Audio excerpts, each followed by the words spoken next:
Elena Vasquez had dreamed of this moment for 3 years. The grand hall of the galactic convergence stretched before her like a cathedral, made of light and floating crystal.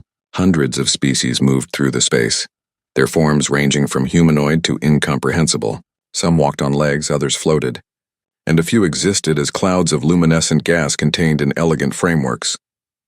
She adjusted her formal Earth delegation uniform and smiled at the Thrin ambassador who passed by. The reptilian creature nodded back, its translator device chirping a friendly greeting.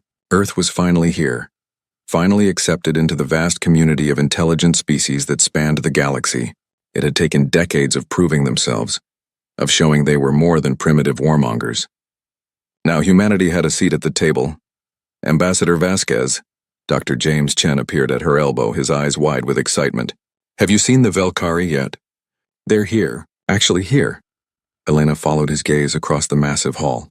There, near the far wall, stood a group of beings that made every other species look young. The Velkari were tall and thin, their skin seeming to shift between solid matter and something like living starlight. They moved with deliberate grace, and the space around them seemed heavier somehow, weighted with age. "They're magnificent," Elena breathed. The Velkari were legends. Their civilization had existed for millions of years before most other species had even crawled out of their oceans. They had seen galaxies collide, stars born and die, and civilizations rise and fall like waves on a shore. "Let's introduce ourselves," Chen suggested. "Imagine what we could learn from them." They started across the hall, weaving between other delegations. But as they drew closer to the Velkari, Elena noticed something odd. The ancient beings were shifting away, creating distance. At first, she thought it was coincidence, but then she saw it clearly. Every time a human delegate moved in their direction, the Velkari moved away, like oil separating from water. Elena stopped walking. A cold feeling settled in her stomach. "Are they avoiding us?" Chen asked quietly. Before Elena could answer, a young Velkari diplomat, clearly less practiced in the art of evasion, found himself cornered by a group of humans asking about trade agreements. The being's translator struggled with his words, and his luminescent skin flickered with what might have been distress. "I apologize," the young Velkari said, his voice like wind through deep caves. "We do not approach those who harbor the walkers. Please excuse me." He slipped away before anyone could ask what he meant, leaving the human delegation standing in confused silence. Elena's mind raced. Walkers, what did that mean? She spent the rest of the summit observing, taking notes, and asking careful questions. Other species were friendly, curious, sometimes cautious, but none showed the same instinctive avoidance as the Velkari. It was personal, directed specifically at humans. That evening, Elena sat in her quarters aboard the Earth diplomatic vessel, scrolling through files on her datapad. She had requested every piece of information they had on the Velkari, but there was frustratingly little. The ancient species rarely shared their history or knowledge. They observed, advised occasionally, but kept their secrets close. She found something interesting buried in a navigation file. When Earth had first made contact with the galactic community, they had submitted their stellar coordinates. Standard procedure, but someone had flagged an anomaly. In the Velkari star charts, some of which were thousands of years old, Earth's sector was marked differently than the surrounding space. Elena zoomed in on the notation. The symbol was amber-colored, and the translation software could only give an approximate meaning. Observed territory, or possibly cautioned zone. The date attached to the marking made her breath catch. 50,000 years ago, long before human civilization existed, long before humans had even left Africa. She called Chen immediately. "Look at this," she said, sharing her screen. "They marked our sector as special 50,000 years ago." "Why would they do that?" Chen stared at the image, his face pale in the blue light of the display. "That doesn't make sense. We weren't anything 50,000 years ago. Just small tribes of hunter-gatherers. Nothing that would interest a galactic civilization, unless they weren't interested in us," Elena said slowly. "What if they were interested in something else? Something already there?" The next morning, Elena requested a formal audience with Elder Morthane, the head of the Velkari delegation. She expected to be refused, but surprisingly, the ancient being agreed to meet her in a private chamber away from the crowds. The room was simple, lit by soft light that seemed to come from nowhere and everywhere. Elder Morthane stood near the far wall, his form more solid than the younger Velkari, as if age had made him denser, more real. You wish to know why we avoid your kind? He said before Elena could speak. It was not a question. Yes, Elena replied. And I want to know about the marking on your star charts. The amber zone around Earth. The elder was silent for a long moment. When he finally spoke, his voice carried the weight of ages. Some things walked into your cradle long ago, Ambassador Vasquez. They chose your world when your species was still learning to make fire. We do not know why they chose you. We only know that they never left. What things? Elena demanded. What are you talking about? The walkers, Morthane said, and for the first time Elena heard fear in an immortal being's voice. They wear your faces. They move among you. And you do not even know they are there. We will not approach a world that harbors them. We made that mistake once long ago. We will not make it again. Before Elena could ask another question, the elder turned and left the room, his form seeming to fade like morning mist. Elena stood alone in the empty chamber, her mind spinning with questions that had no answers, and a growing certainty that humanity's place in the galaxy was far more complicated than anyone had realized. 3 weeks after returning to Earth, Elena stood in her Geneva office surrounded by holographic displays showing archaeological sites from across the planet. Dr. Chen sat at the conference table, his fingers dancing across a tablet as he pulled up file after file. They had spent every day since the summit digging into Earth's past, looking for evidence of whatever the Velkari feared.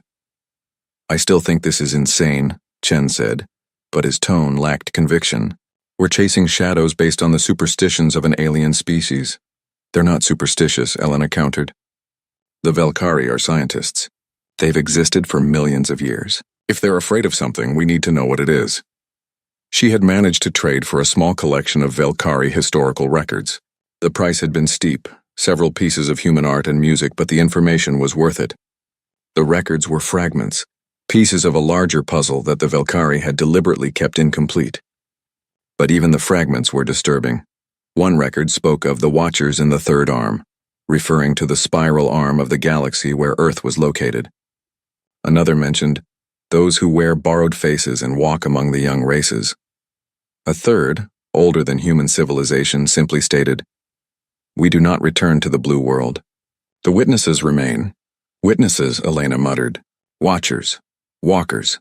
They're talking about the same thing, but they won't tell us what it is. Chen pulled up a new display. I've been looking at the archaeological sites you suggested. Göbekli Tepe, Easter Island, Nan Madol, and about 40 others. I thought I was looking for evidence of alien construction, but that's not what I found. What did you find? Observation points, Chen said quietly. Look at this. The hologram showed Göbekli Tepe, the ancient Turkish site that predated agriculture. Chen highlighted certain stones, zooming in on their surfaces. These stones show unusual wear patterns, not from weather or human touch. It's like something stood in the same spots for centuries, maybe millennia, just watching. The wear is too precise, too localized. He switched to Easter Island. Same thing here. There are positions around the Moai where the ground shows compression from long-term weight, but no archaeological evidence of human structures or activity. Something was there, watching the islanders build their statues. Elena felt her skin prickle. Show me Nan Madol. The Pacific site appeared, its massive stone structures rising from the water. Chen highlighted several locations. Here, here, and here. The pattern repeats. Observation positions with no clear human purpose. And Elena, these sites span 10,000 years of human history. Whatever was watching, it watched for a very long time. They worked through the night, expanding their search. Chen developed an algorithm to identify similar patterns at other archaeological sites. By morning, they had found 73 locations across every continent, including Antarctica, all showing signs of prolonged observation. This is impossible, Chen said, rubbing his eyes. Nothing could observe humanity for 10,000 years. Nothing lives that long. The Velkari do, Elena pointed out. Maybe these walkers do too. She opened another file, this one containing historical accounts from various cultures. She had spent days compiling reports of mysterious strangers who appeared during significant moments in history. A man in strange clothing who warned a Chinese village of a flood the day before it happened. A woman who appeared at Gettysburg and tended to wounded soldiers from both sides, speaking perfect English, perfect German, perfect everything, then vanished when the battle ended. A figure in Rome who discussed philosophy with Marcus Aurelius, described in detail in his private writings, but who appeared in no other historical record. Look at the descriptions, Elena said, highlighting passages. This account from 1347 describes a man in Florence warning about the plague. This one from 1883 describes a woman in Krakatoa evacuating villagers before the eruption. Different centuries, different continents, but the descriptions are similar. They're always calm, always knowledgeable, always helpful, and always disappear without explanation. Chen leaned forward, reading carefully. You think these are your walkers? I think they're not mythology, Elena said. I think they're eyewitness accounts of something real. Something that's been here watching us for our entire history. A message alert interrupted them. It was from their research assistant, Sarah Kim, who had been reviewing security footage from airports and public spaces, looking for anything unusual. The message was marked urgent. Elena opened the attached files. Sarah had found something in their own documentation. During their trip to the Galactic Summit, she had taken photographs of the crowd. In one photo, a man stood in the background, clearly watching the human delegation. Sarah had run a reverse image search on the man's face. The same face appeared in a photograph from 1940, standing in a crowd in London during the Blitz. The same face appeared in a daguerreotype from 1851 in San Francisco. The same face appeared in a painting from 1789 in Paris, capturing the fall of the Bastille. That's impossible, Chen whispered. That's the same person. Elena's phone rang. It was Sarah, her voice shaking. Dr. Vasquez, I need to tell you something. When we were at the airport yesterday, I saw someone, a man. I didn't think anything of it at the time, but after finding these photos, I'm certain. It was the same person. The same one from all these images. He was watching us. Elena looked at Chen, seeing her own fear reflected in his face. Sarah, where are you now? In my apartment. I locked all the doors. I know how crazy this sounds, but I swear I'm being watched. I can feel it. Stay there, Elena said. Don't open the door for anyone. We're coming to you.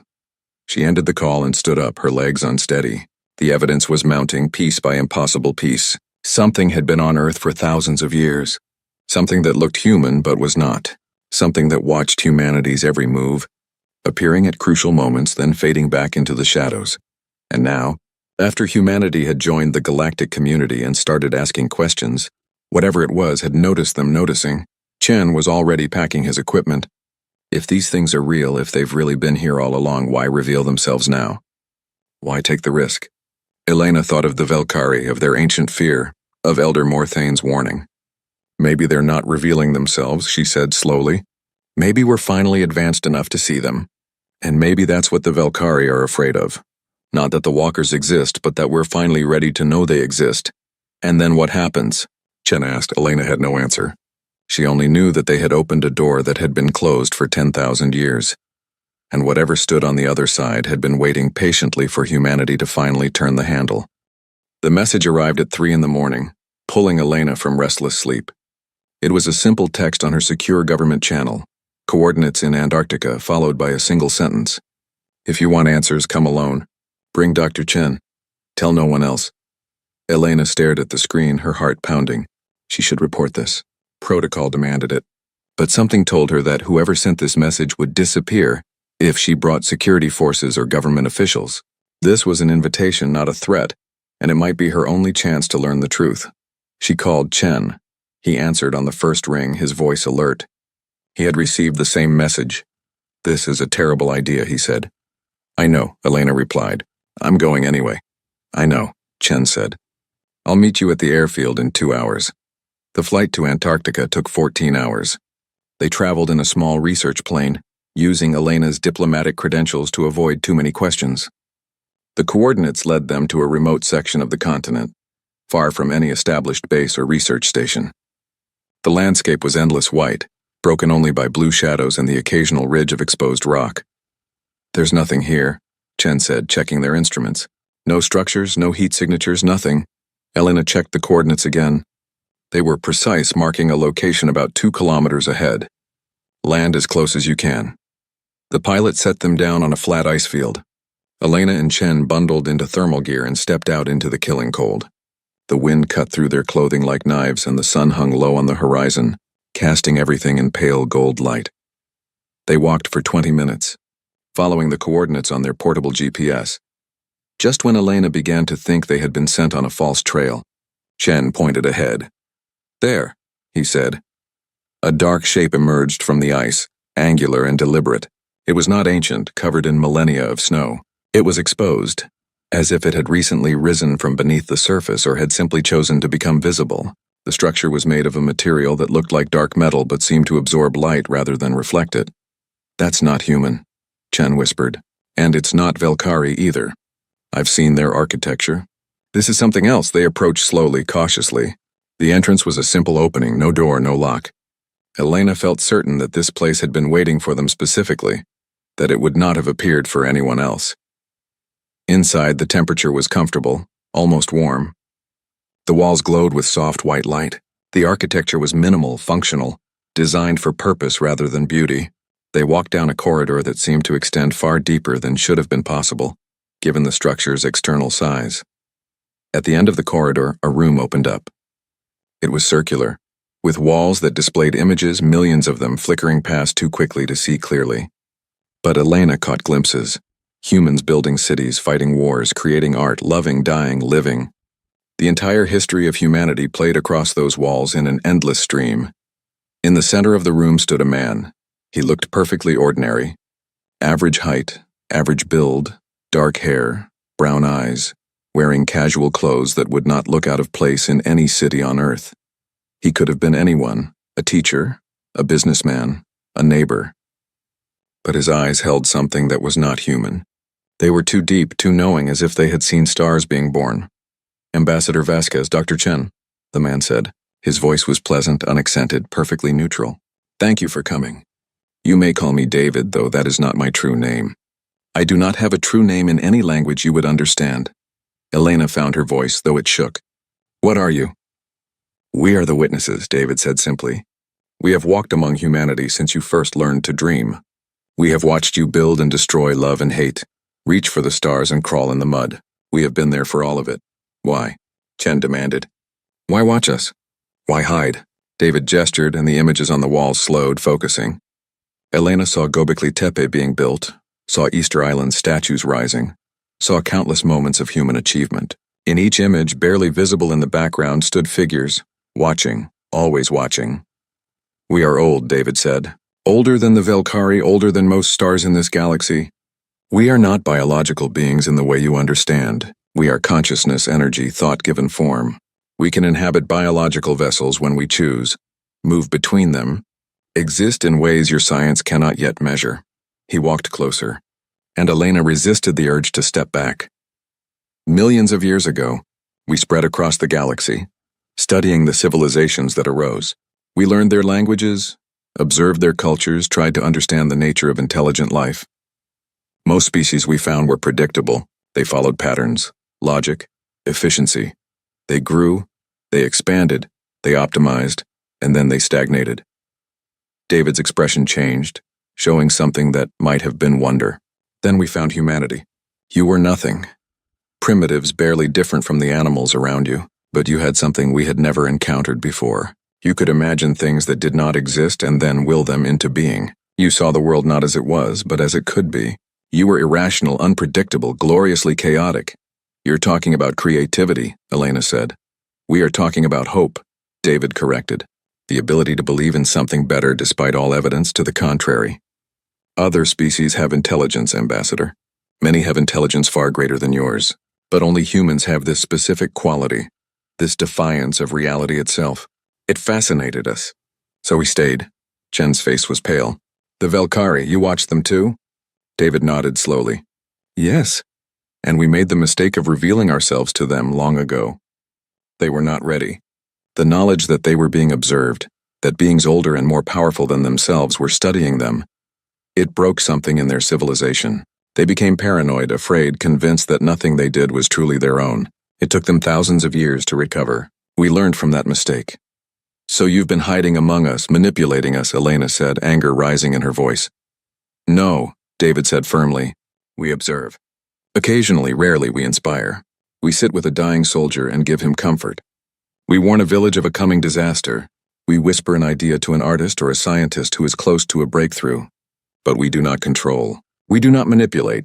We simply watch humanity do what it does best, surprise us." "Why tell us now?" Chen asked. "After all this time, why reveal yourselves?" David turned to look at the images on the wall. Because you joined the galactic community. Because the Velkari told you we exist and you came looking. Because you have reached a point where you can handle the truth. And because we want you to understand something important. He faced them again. The galaxy fears humanity, Ambassador. Not because you are violent, though you can be. Not because you are aggressive, though you are. They fear you because we chose you. Because the witnesses, beings they cannot understand or predict, decided that humans were worth watching. They fear what that means. Elena felt the weight of his words. You're saying we're dangerous because of you. We are saying you are dangerous because of what you are, David replied. The witnesses are simply drawn to that danger like moths to flame. You are the species that looked at the impossible and made it real. You are the species that never accepts fate. That quality terrifies a galaxy built on order and predictability. He walked to the wall and placed his hand against it. The images stopped, freezing on a picture of Earth from space, blue and green and beautiful. We can leave, David said quietly. If humanity asks us to go, we will go. We have stayed because we chose to, but we are not your masters. We are your witnesses. The choice of what happens next belongs to you. Elena looked at Chen, then back at David. 1,000 questions filled her mind, but only one mattered. If you leave, what happens to us? David smiled sadly. You continue being human. You surprise the galaxy. You change everything. With or without us, that is what you do. But without us watching, without us occasionally inspiring, you might take longer to achieve your potential, or you might achieve it faster, free from our influence. We honestly do not know. That is why we find you so fascinating. He walked toward the exit, then paused. You have 7 days to decide. Consult your governments, your people. Choose whether you want us to stay or go. Whatever you decide, we will honor it. We are the witnesses and we serve no one. But we have come to respect humanity. We will let you choose your own path. David faded then, not walking away but simply ceasing to be visible, as if he had been a hologram all along. Elena and Chen stood alone in the room, surrounded by humanity's history, feeling the weight of a decision that would shape their species' future. Outside, the Antarctic wind howled, and the sun continued its endless circle around the horizon, and somewhere in the ice and snow, ancient beings waited patiently for humanity's answer. The emergency session of the United Earth Council convened 18 hours after Elena and Chen returned from Antarctica. Every nation's representative sat in the Geneva chamber, their faces displayed on screens that wrapped around the circular room. The mood was tense, fearful, angry. Elena had delivered her report 3 times already, and still, people struggled to accept the truth. You're telling us that aliens have been living among us for thousands of years, the American representative said, his voice tight. That they've been watching us, influencing us, and we never knew? They claim they don't influence, only observe, Elena corrected, and occasionally inspire. But yes, that's exactly what I'm telling you. How do we know they're telling the truth? The Chinese representative demanded. How do we know this isn't manipulation? How do we know anything we've achieved is really ours? Dr. Chen stepped forward, his datapad projecting evidence into the center of the room. Because the pattern is clear.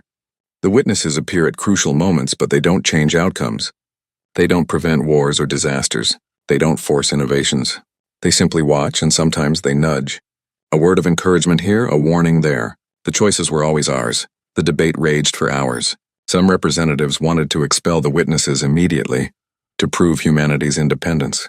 Others argued for keeping them, fearing that losing their presence might harm human development. A few suggested trying to capture and study them, which Elena dismissed as both impossible and foolish. The arguing was interrupted by an incoming transmission from the galactic community. The Velkari had called for an emergency session regarding Earth. Elena felt her stomach drop as she accepted the connection. Elder Morthane's form appeared in the center of the chamber, his ancient face grave. The galactic community has learned that Earth has made contact with the witnesses. We demand immediate clarification. Elena stepped forward. We have confirmed their presence. We are currently deciding how to proceed. The response was immediate and devastating. Representatives from dozens of species appeared, their voices overlapping in the translator systems. The word expulsion was repeated multiple times. Several species demanded that humanity be removed from the galactic community entirely. Others called for Earth to be quarantined, cut off from all galactic trade and communication. You harbor a threat to galactic stability, a crystalline being called the Ixthar declared. The witnesses must be removed or you must be isolated. Elena felt anger rising. We didn't invite them. They were here long before we knew the galaxy existed. How can you punish us for something we didn't choose? Elder Morthane raised a hand and the chamber fell silent. You do not understand, Ambassador Vasquez. The witnesses are not simply observers. They are a psychological weapon. When a species knows they are being watched by beings more powerful and ancient than themselves, it changes them.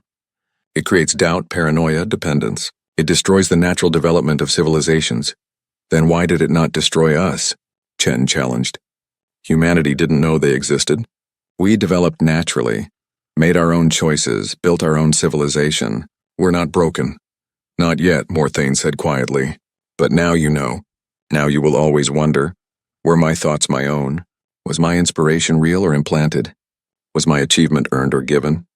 This doubt will consume you just as it nearly consumed us millions of years ago. The session ended with a vote scheduled for 7 days later. The same 7 days humanity had to decide about the witnesses. The timing was not coincidental. The galaxy was giving Earth a choice: reject the witnesses and remain in the galactic community, or accept them and face isolation. Over the next 3 days, Elena barely slept. She coordinated with scientists, philosophers, historians, and psychologists across the planet. A global referendum was organized, the first truly worldwide vote in human history. The question was simple: should the witnesses stay or go? On the 4th day, Elena received an encrypted message from an unexpected source. It was from the Thrin, the young reptilian species that had been friendly at the summit. Their representative, Ambassador Krell, requested a private conversation. Elena accepted the call in her secure office. Krell's scaled face appeared on her screen, his eyes bright with curiosity rather than fear. Ambassador Vasquez, my species has been discussing your situation. We are not like the Velkari. We do not fear the witnesses. We find them fascinating. That's an unusual position, Elena said carefully. Krell's translator clicked as he made a sound that might have been laughter. My people are only 10,000 years old as a civilization. We are children compared to the Velkari. Perhaps that is why we see this differently. The old species, they are set in their ways. They fear change, unpredictability. But we young species, we understand that the galaxy needs chaos sometimes, needs something unexpected. He leaned closer to his camera. I will tell you a secret, Ambassador. There are many young species in the galaxy who are tired of the old rules, the old fears. We have been talking among ourselves. If Earth is expelled for harboring the witnesses, several of us plan to leave the galactic community in protest. We would rather trade with humanity and its mysterious guardians than bow to the Velkari's paranoia. Elena felt hope stir for the first time in days. You would risk that? We would, Krell confirmed. Because we see what the old species refused to see. The witnesses chose Earth for a reason. They saw something in humanity worth watching, and now that we have met your kind, we see it too.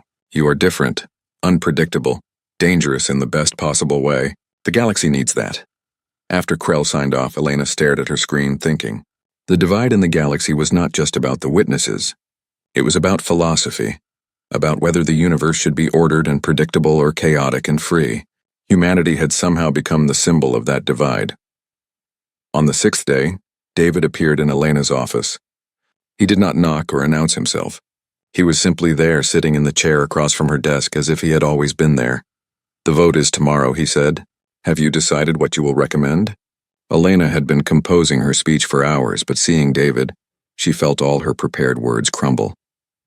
Tell me the truth. Why do you really stay? Not the philosophical answer about hope and creativity, the real reason. David was silent for a long moment. When he spoke, his voice carried genuine emotion for the first time. Because in all our existence across millions of years and thousands of civilizations, only humans have ever asked us to leave. Only humans have ever questioned whether they want gods watching them. Every other species either feared us or worshipped us. You do neither. You simply ask what gives you the right. He stood and walked to the window looking out at the city below. That defiance, that refusal to accept fate or authority without question, that is why we stay. Because you remind us that free will matters. That choice matters. And because watching you choose again and again, to be brave when it would be easier to be afraid, that is the most beautiful thing we have ever witnessed. Elena felt tears on her cheeks and did not wipe them away. If we ask you to stay, the galaxy might turn against us. Yes, David agreed. If we ask you to leave, we might lose something essential, something that has guided us for millennia. Perhaps, David said. Or perhaps you will discover that you never needed us at all. That everything you achieved was always yours. Which is it? Elena asked. Did we need you or didn't we? David smiled, and for the first time he looked genuinely human. That is exactly the right question, Ambassador. And I have no idea what the answer is. Neither do you. Neither does anyone. You must choose based on faith, not knowledge, just like humans have always done. He faded then, leaving Elena alone with her thoughts and her speech and a choice that would echo through human history. The next morning, as the sun rose over Geneva, Elena Vasquez stood before the United Earth Council and the watching world, ready to deliver her recommendation. In orbit above Earth, the galactic community waited for their answer. And somewhere in the shadows between crowds, in the spaces where history was made, the witnesses waited patiently to learn what humanity would choose. Elena stood at the podium in the United Earth Council chamber, looking out at the faces of humanity's representatives. Behind them, billions watched through screens and networks waiting for her words. Above Earth, the galactic community's ships held position ready to enforce whatever decision came from this day. The weight of the moment pressed down on her like gravity from a dying star. She had stayed up all night rewriting her speech dozens of times. In the end, she had thrown away all the careful political language and decided to speak from her heart. 7 days ago, I met a being who calls himself David, Elena began. He told me that he and others like him have watched humanity for 10,000 years. They have seen us at our best and our worst. They have witnessed every triumph and every tragedy, and through it all they have chosen to stay, not because they control us, but because they find us interesting. She paused, letting the words settle. The Velkari warn us that knowing we are watched will destroy us. They say it will create doubt, paranoia, that we will never trust our own thoughts again. They speak from experience, from their own pain. And I respect that pain, but I respectfully disagree with their conclusion. Elena pulled up a display showing humanity's history. Images flashed across the screens. Cave paintings, pyramids, cathedrals, rockets, space stations, the first human steps on Mars. Humanity has always known it was being watched. We have told stories of gods and spirits and ancestors looking down on us since the beginning. We have always wondered if our thoughts were our own, or if something greater was guiding us. The witnesses did not create that question. They are simply one possible answer to it. Dr. Chen stood in the front row, nodding slightly.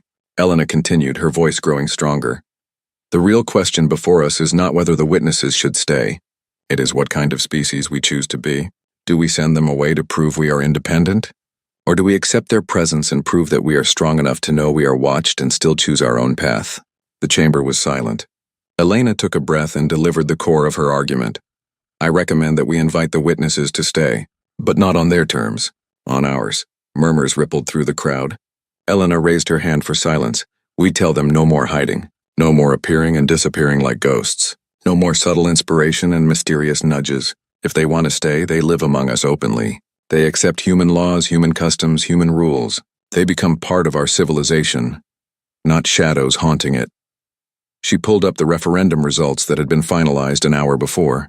The global vote was close. 51% in favor of keeping them, 49% for expulsion. But here's what convinced me. The question we asked was wrong. We asked, should they stay? We should have asked, can we handle knowing they stay? And the answer to that question is yes. Humanity can handle anything. Elder Morthane's form appeared in the chamber, shimmering into existence.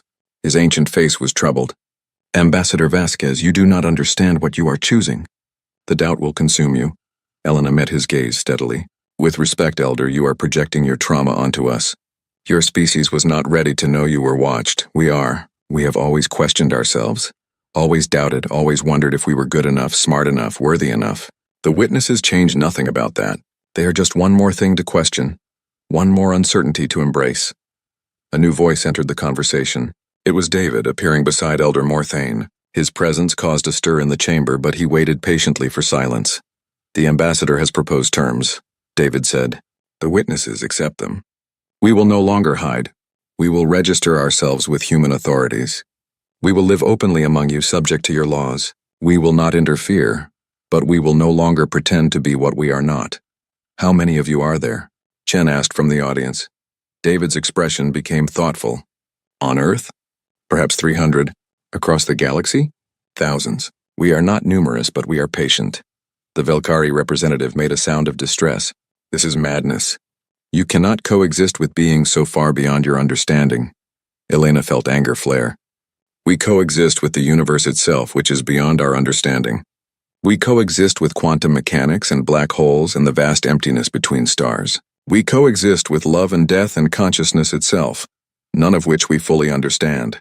The witnesses are just one more mystery in a universe full of them. She turned to address the entire chamber. The galactic community can accept us as we are, witnesses and all, or they can isolate us. Either way, humanity will survive. We always have. Ambassador Krell's image appeared, his scaled face showing what might have been pride. The Thrin support Earth's decision. We vote to keep humanity in the galactic community, regardless of their choice about the witnesses, and we are not alone in this. Other voices joined in. The Solex, a species of energy beings, the Mern, insectoid philosophers, the Ket, aquatic traders. One by one, younger species declared their support for Earth, creating a divide in the galactic community that had been brewing for centuries. Elder Morthane watched silently, his luminescent skin flickering with complex emotions. Finally, he spoke. The galaxy is changing. Perhaps it is time it did. The Velkari will not oppose Earth's membership, but we maintain our position. We will not approach worlds that harbor the witnesses. That is your choice, Elena said respectfully, just as this is ours. The session ended with Earth's position secured. The vote had been close in the galactic community, but enough species had supported humanity to prevent expulsion. The political consequences would take years to fully unfold, but one thing was clear: the galaxy would never be the same. 3 months later, Elena sat in a cafe in Geneva, watching the afternoon crowd move past the windows. People laughed, argued, rushed to appointments, lived their lives. Among them, invisible unless you knew what to look for, walked the witnesses. They had registered as promised. 317 individuals, scattered across the planet. They had provided genetic samples which turned out to be human, perfectly human because they wore human bodies. They had submitted to interviews, though they could not or would not explain the nature of their true existence. They had agreed to serve as cultural liaisons, sharing their observations of human history with researchers. David sat down across from Elena without announcement, holding 2 cups of coffee. He placed one in front of her. "You don't need to drink coffee," Elena observed. "No," David agreed, "but the ritual of sharing it is pleasant, and I have grown fond of the taste over the centuries." They sat in comfortable silence for a moment. Outside, a child chased a balloon down the street while his mother called after him. A couple argued over a map, laughing at their own confusion. An old man fed birds from a paper bag. "How do you really feel about our choice?" Elena asked quietly. "About being forced into the open?" David considered the question carefully. "Relieved," he said finally. "Hiding was necessary to avoid causing the trauma we inflicted on the Velkari, but it was also lonely. Now we can be honest about what we are, observed observers, witnesses who are also witnessed, and the galaxy's reaction. The divide we've created? Necessary," David said. "The galaxy has been stagnant for too long, ruled by the fears of ancient species who remember when the universe was younger. Change was coming regardless. Earth simply accelerated it." Elena sipped her coffee, thinking about the Velkari anthropologists who had begun arriving on Earth, studying how humanity integrated the witnesses into daily life. They watched from a distance like the witnesses themselves had once done, trying to understand how humans made the impossible seem ordinary. "Can I ask you something?" Elena said. "You told me you stay because we asked you to leave because we question your right to be here. But now we've given you permission to stay. Doesn't that ruin it?" David smiled, and his eyes held that depth again, that sense of having seen stars die. "You gave us permission to stay on your terms. You did not submit to us or worship us. You did not fear us or try to destroy us. You simply said, if you want to be here, follow our rules. You made gods into citizens. That is perhaps the most human thing you could have done." A woman walked past the window, her face familiar. Elena had seen her before in a photograph from the 1800s, standing in a crowd at Ellis Island. The woman met Elena's eyes and nodded slightly, acknowledging the recognition, then continued on her way. "How many of you are in this cafe right now?"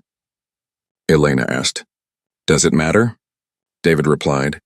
"How many people in this cafe are kind or cruel, brilliant or foolish, brave or afraid? You do not know, and yet you live among them. We are simply one more variety of mystery among billions." Elena laughed, surprising herself. He was right. Knowing the witnesses existed changed nothing about the fundamental uncertainty of life. Every person she met was a mystery, a consciousness she could never fully understand. The witnesses were just more obvious about it. The Velkari think we will regret this, Elena said. Perhaps you will, David acknowledged. But you will also achieve things we have never seen before. Because that is what humans do. You look at the impossible and make it mundane. You take the supernatural and make it natural. You refuse to be intimidated by anything, even beings who watch stars being born. He stood to leave, placing money on the table for the coffee. Thank you, Ambassador Vasquez, for choosing truth over comfort, for choosing certainty and uncertainty, for reminding the galaxy what courage looks like. Will I see you again? Elena asked. David smiled. Almost certainly. We are neighbors now, after all. And humanity has many more surprises ahead of it. We would hate to miss them. He walked out into the afternoon sun, just another person in the crowd.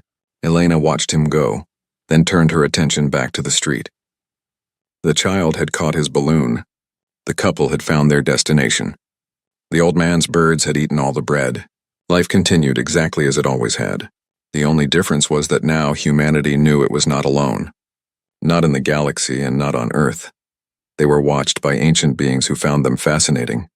And they had responded not with fear or worship, but by making the ancient beings follow parking regulations and pay taxes. It was, Elena thought, the most human solution possible.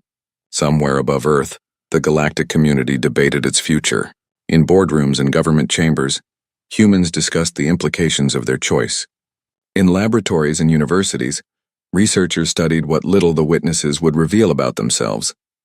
But in that cafe, in that moment, Elena Vasquez sat and watched her fellow humans live their lives, knowing that something inhuman walked among them, and finding that knowledge neither terrifying nor comforting, but simply one more strange fact about a strange universe. She finished her coffee, left her own money on the table, and walked out into the world. She had work to do, a galaxy to navigate and a species to represent. The witnesses would watch as they always had. But now they would watch openly, and humanity would watch them back. And in that mutual observation, something new would emerge. Something the galaxy had never seen before, something unmistakably, undeniably, impossibly human.